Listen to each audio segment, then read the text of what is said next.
Story 14. Wandering in the Wilderness. God finished telling the Israelites about all the laws they must obey because of his covenant with them. Then he led them away from Mount Sinai. He wanted to take them to the Promised Land. This land was also called Canaan. God went ahead of them in the pillar of cloud, and they followed him.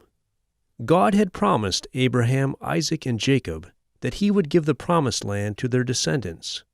But now there were many people groups living there. They were called Canaanites. The Canaanites did not worship or obey God. They worshipped false gods and did many evil things. God told the Israelites, "After you go into the Promised Land, you must get rid of all the Canaanites there. Do not make peace with them, and do not marry them. You must completely destroy all of their idols. If you do not obey me, you will end up worshiping their idols instead of me." When the Israelites reached the border of Canaan, Moses chose 12 men, one from each tribe of Israel. He gave the men instructions to go and spy on the land to see what it was like. They were also to spy on the Canaanites to see if they were strong or weak.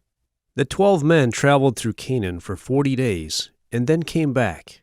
They told the people, "The land is very fertile and the crops are plentiful." But 10 of the spies said, "The cities are very strong, and the people are giants. If we attack them, they will certainly defeat us and kill us." Immediately, Caleb and Joshua, the other 2 spies, said, "It is true that the people of Canaan are tall and strong, but we can certainly defeat them. God will fight for us." But the people did not listen to Caleb and Joshua.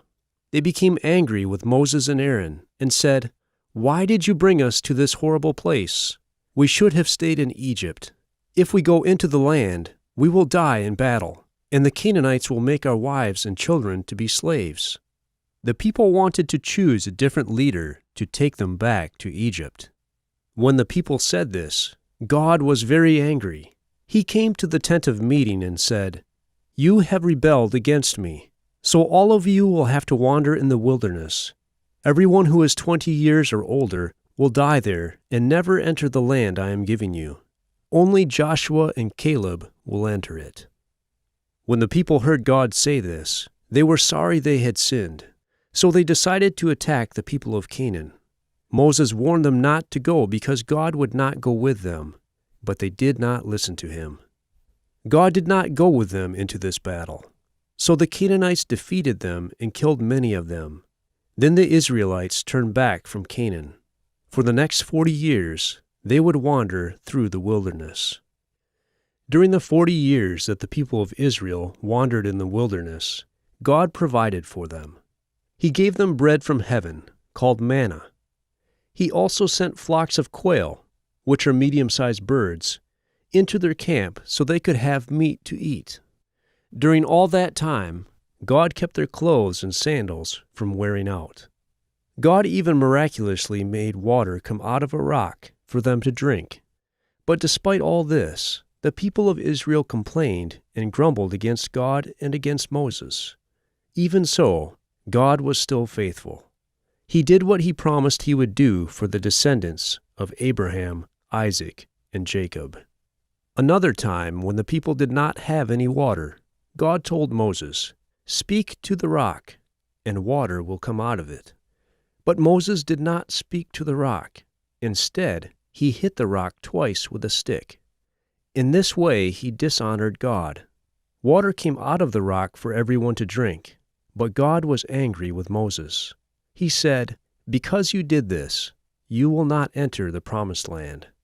After the Israelites had wandered in the wilderness for 40 years, all of them who had rebelled against God were dead.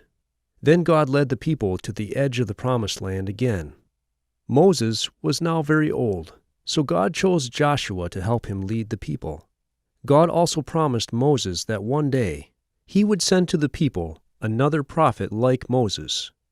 Then God told Moses to go to the top of a mountain so he could see the Promised Land.